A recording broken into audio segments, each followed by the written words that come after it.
Boa noite, povo de Deus. Pastor Davi Teixeira. Queremos aqui, nessa início de noite, compartilhar, trazer alimento espiritual para a nossa alma, dia 22/3/2020, tá? Agradecemos então a sua disposição em buscar conhecer mais de Deus, tá? Nós fomos meio que empurrados, né? Fomos empurrados a esse cenário agora, de estar trazendo uma palavra sem um público para nos ouvir presencialmente, mas meu desejo, minha oração é que Deus use a sua palavra, use esse tempo aqui para abençoar a minha vida e a sua vida, tá? Que Ele possa te alimentar e edificar a tua vida. Muito bem, quero hoje falar em 2 Reis, capítulo 5, eu quero retornar a essa passagem que muitos já conhecem, e esses dias eu gravei também algo nessa passagem, e eu gostaria de fazer um breve resumo. Nós temos 3 personagens principais nesse texto, que o primeiro deles é o Naamã, nós temos uma menina israelita e também nós temos o profeta Eliseu, tá? E esses personagens, né, eles são personagens que vão trazer algumas lições importantes, por isso eu quero analisar primeiramente quais são as credenciais de cada um, tá? Qual é a descrição que a Bíblia traz a respeito da vida dessas 3 pessoas, ok? Primeiramente vamos falar de Naamã. Naamã é um comandante do exército da Síria, um grande homem, diz a Bíblia, de muito conceito e também muito por conta do Senhor Deus ter dado a vitória a ele, tá? A vitória à Síria por meio dele, porque ele era um herói de guerra. E ele, porém, com tudo isso, com toda essa descrição maravilhosa, com toda essa bagagem, a Bíblia diz que, porém, Naamã é leproso, tá? Segundo personagem é a menina israelita. A Bíblia resume-se dizendo que ela é levada por tropas da Síria, e diz então que ela ficou como serva na casa de Naamã, não por acaso, certamente, mas ela se tornou serva da esposa de Naamã, tá? Ela ficou sendo como uma espécie de ama, né? Alguém ali que cuida, serve a esposa, tá? Do comandante. O terceiro personagem que nós temos nesse texto é o profeta Eliseu. A Bíblia descreve Eliseu como sendo um homem de Deus, um homem que é o profeta de Israel, tá? É o período onde ele desenvolve então seu ministério profético na nação de Israel, mais especificamente em Samaria, ok? Quero também aqui trazer algumas ações, e nós não queremos estender essa palavra por muito tempo, vai ser algo mais resumido do que de costume, tá?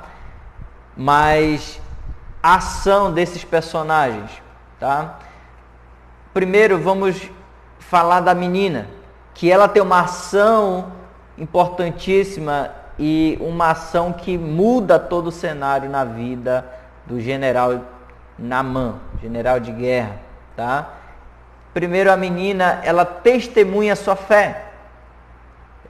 Irmãos, ela possivelmente, ela falou naquela situação, ela falou na casa do comandante, ela falou à sua senhora, porque ela já presenciava em sua terra outros tipos de restauração. Quando ela vê o seu senhor Naamã chegar das batalhas, chegar em sua casa e possivelmente lamentar o cabisbaixo, e de alguma maneira ela viu o ambiente daquela família ser afetada por essa doença, ela não ficou calada. Ela falou, ela testemunhou a sua fé. Ela diz: olha, quem dera tomara meu Senhor estivesse em Samaria, diante do profeta de Deus, porque ele traria a restauração para o meu Senhor. Ela testemunhou a sua fé. E lembra, a palavra dessa menina é uma palavra de restauração. Guarda isso, tá? Guarda isso. O que é restauração? Nós precisamos comentar um pouco mais sobre essa palavra, porque ela é o eixo que gira nessa história, tá? Restauração é voltar a possuir algo que foi perdido. No caso de Naamã, especificamente, ele perdeu sua saúde. Ele tem uma doença que não tem cura nessa época ainda, tá? Então, possivelmente ele, por conta da doença, pensemos então uma pessoa doente, quais são as perdas que ela tem consequentemente, tá? Ela tem indisposição, ela é de certa forma inútil para aquele momento, ela é incapaz de exercer as suas atividades normalmente, ela é privada de algumas ações. Juntamente com isso, dependendo da doença, a pessoa perde a esperança. Chega um momento da vida que muitos, por estarem doentes, perdem a esperança. Consequentemente, também perdem a alegria, e muitas vezes a alegria, inclusive, de viver, porque está doente, e fica apenas lamentando, né? E muitas vezes cai em depressão, e muitas vezes realmente fica estagnada. Quando não, ela pode ser um peso para sua família ou para qualquer outra pessoa, tá? Então, a situação de estar doente já não é boa. Agora estar com lepra, na época, era muito pior.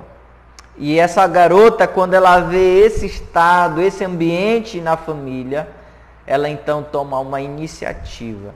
E ela testemunha a sua fé, ela testemunha sobre o seu Deus, sobre o profeta, sobre o homem de Deus, que ela conhece os seus feitos, tá? A ação agora de Naamã.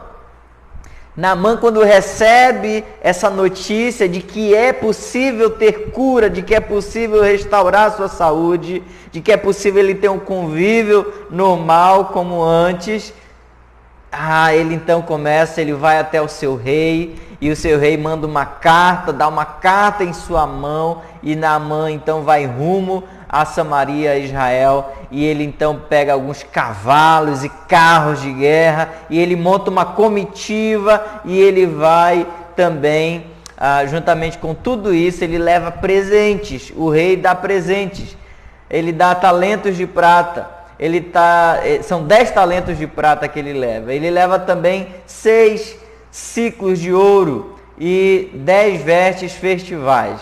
Eu quis trazer essas informações de maneira mais prática para a gente. Eu coloquei comparando assim, ele levou, tá? Quando se fala de ouro, ele levou libras, ele levou dólar, ele estava cheio de moedas valiosas, ele estava com dólar em sua carteira, né? Muito dólar, e também ele levou muitas roupas, e roupas de marca, não qualquer roupa. Ele tinha muitas roupas da Nike, né? Roupas que têm um valor muito alto, roupas valiosas, roupas boas, são as vestes festivais, e tudo isso são presentes que ele leva para Samaria.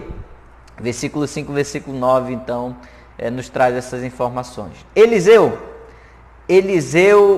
quais são as credenciais de Eliseu? Eliseu, ele é um homem de Deus, mas ele tomou uma ação. Ele mandou um mensageiro, ele mandou também uma mensagem de cura até Naamã. Temos um detalhe. Quando Naamã chega até o rei em Samaria, O rei se desespera e rasga suas vestes, porque ele pergunta: será que por um acaso eu sou Deus para curar alguém?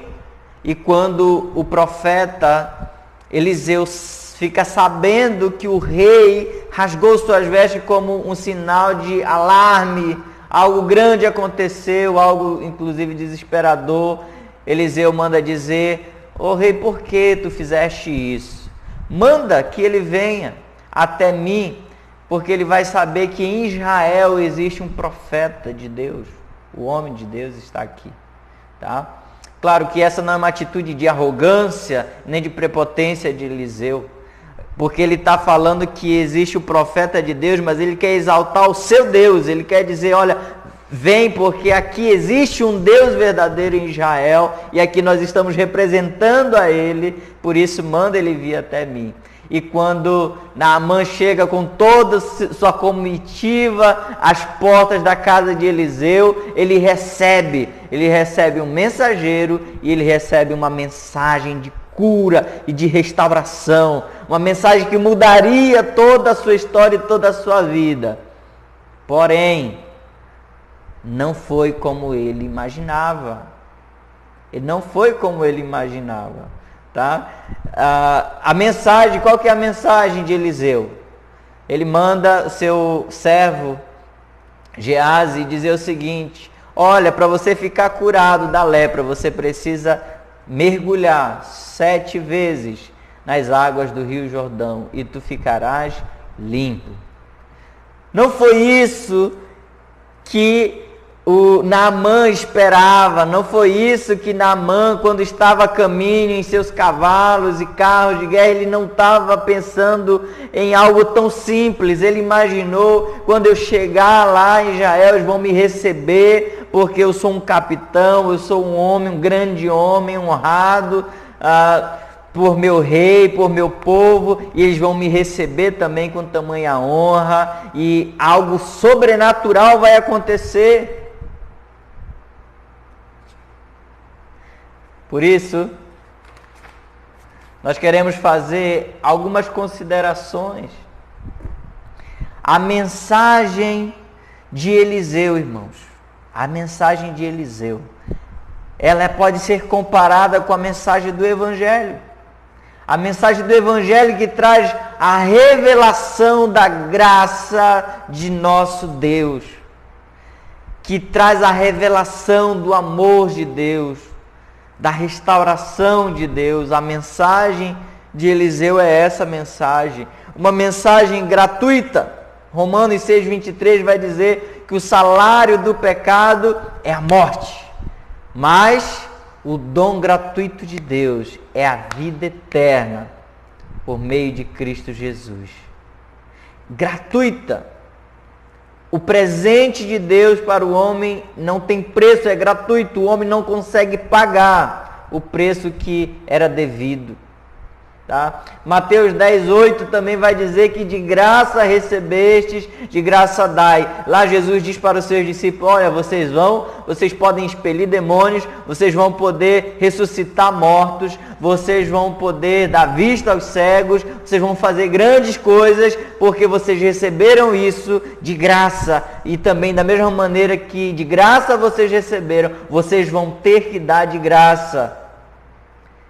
Naamã trouxe presentes, Naamã trouxe riquezas, e ele achou que ele era merecedor e que ele traria juntamente com os seus presentes, ele teria então um mérito, ele estaria trocando, ou ele estaria assim retribuindo aquela cura. Mas aqui nós vemos nas entrelinhas que Naamã ainda é um homem egoísta e que possivelmente ele achou que ele merecia essa cura, tá? Então, a graça de Deus, ela não pode ser comprada. A salvação de Deus não pode ser comprada. O preço que precisava ser pago era um preço de sangue justo, e Jesus Cristo derramou na sua cruz. Ele já pagou o preço para que a graça de Deus nos alcançasse. O homem em si mesmo, ele não pode fazer nada por si mesmo.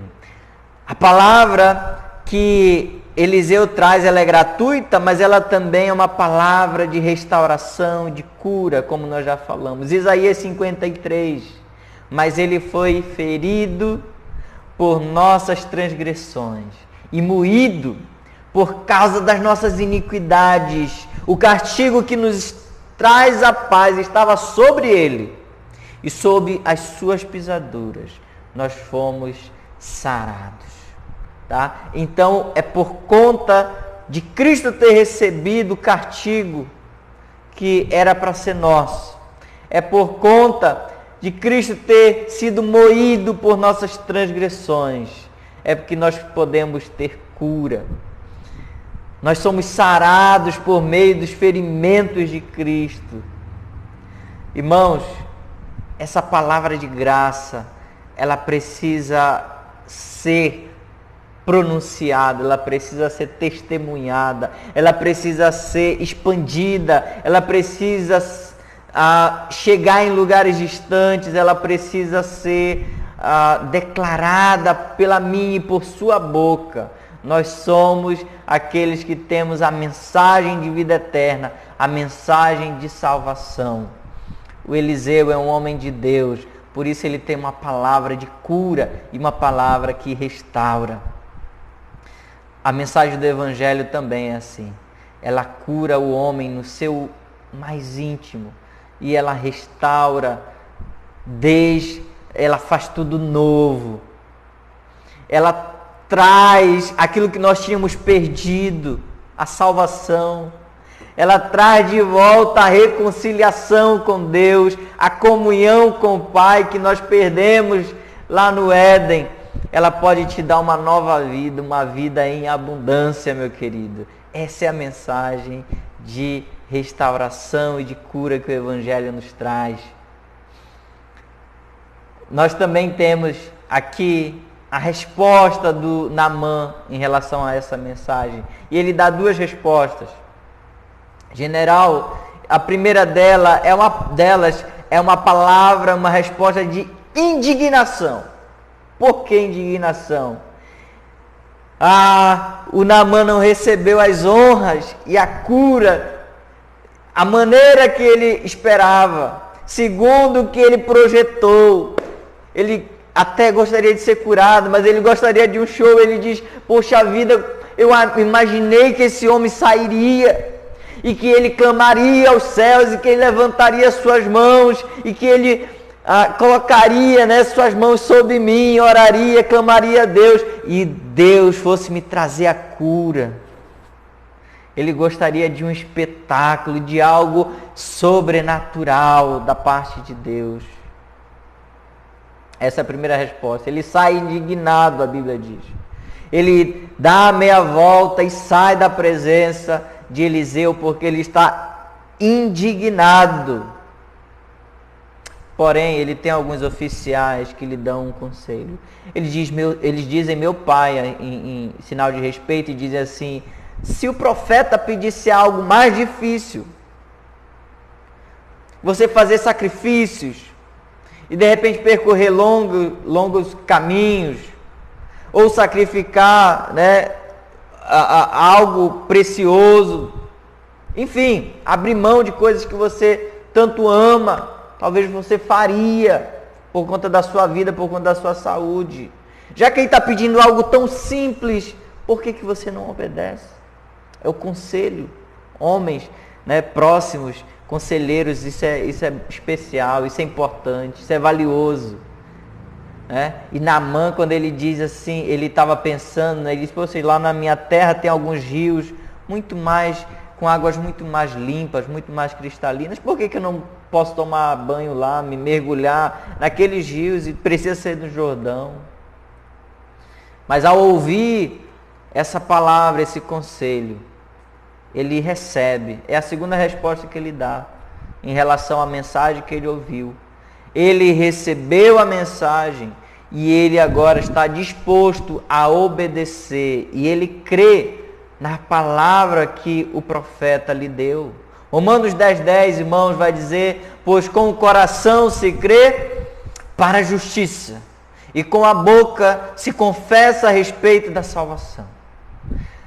crer, obedecer e confessar com a boca faz parte de um processo de mudança em nós. Quando nós ouvimos a palavra da verdade, ela deve descer e penetrar até o nosso coração, ao ponto de trazer arrependimento e trazer também convicção de pecados, confissão de pecados e também, irmãos, a partir disso, a disposição de obedecermos à voz de Deus e declararmos isso para o mundo, para as pessoas que estão ao nosso redor. Mais uma vez nós estamos vendo que proclamar é necessário e que proclamar é importante nesse processo. Gostaria de te perguntar qual é a resposta que você tem dado à voz de Deus, à palavra de Deus. Você se indigna porque a palavra de Deus ela é simples, porque ela é clara, porque ela diz, né, lembrando aqui quando Samuel falou para Saul, é melhor obedecer do que sacrificar. Como filho, é melhor obedecer aos pais.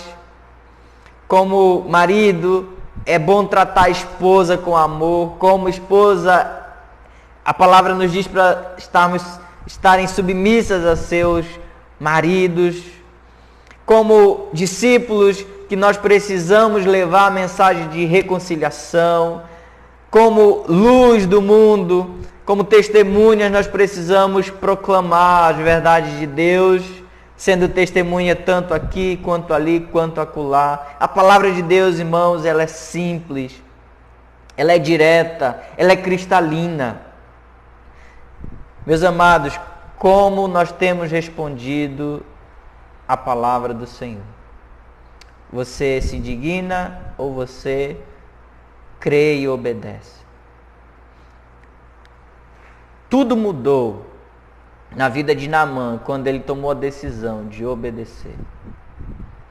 A Bíblia diz que ele foi curado, sua pele foi restaurada, sua pele ficou limpa. Por isso eu quero concluir essa palavra, essa meditação com os amados da seguinte maneira: que a maior cura, meu amigo, minha irmã, todos aqueles que estão me ouvindo, a maior cura que o Senhor tem para operar em nosso coração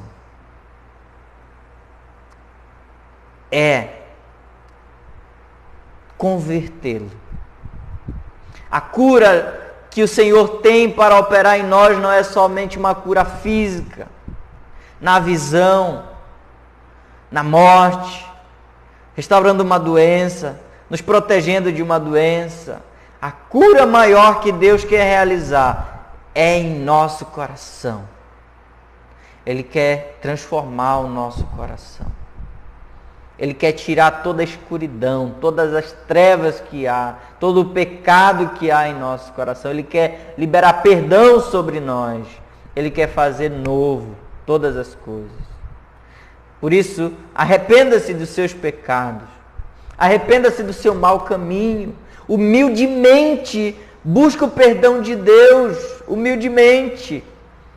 Porque Naamã, quando ele chegou de maneira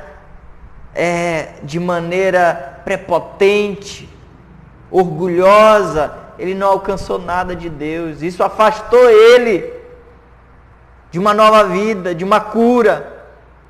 O orgulho do homem faz isso em nós, nos afasta das verdades de Deus. Mas o momento em que ele experimentou ouvir, experimentou crer em seu coração, ele teve a sua carne transformada. A sua carne foi limpa, a sua doença foi limpa. E é interessante que ele não passou a ter somente a sua pele, né, restaurada, a sua saúde restaurada, mas a Bíblia enfatiza que a pele dele voltou a ser como de uma criança, sem marcas, tudo novo, 0 quilômetro. É isso que o Senhor faz. Quando ele traz vida ao homem, ele não dá uma ajeitadinha na vida do homem, ele restaura por completo, ele dá uma nova vida. Por isso, meu amado, encontre com o nosso Deus. Tenha essa experiência de vida. Deixa Deus entrar em tua vida. Deixa Deus transformar o teu ser, transformar a sua mente, seu coração. Deixa Deus perdoar teus pecados. Que nós tenhamos essa disposição e possamos aprender de que Deus quer fazer tudo novo em nós. Mas nós precisamos crer e obedecer a sua palavra. Que Deus abençoe tua casa, Deus abençoe sua vida. Ore por nós na transmissão da sua palavra. Que a igreja de Deus, que o corpo de Cristo continue triunfando. Triunfante, vencedor, como é o nosso Senhor. Nós te agradecemos por essa oportunidade de compartilhar tudo isso. Em nome de Jesus. Amém.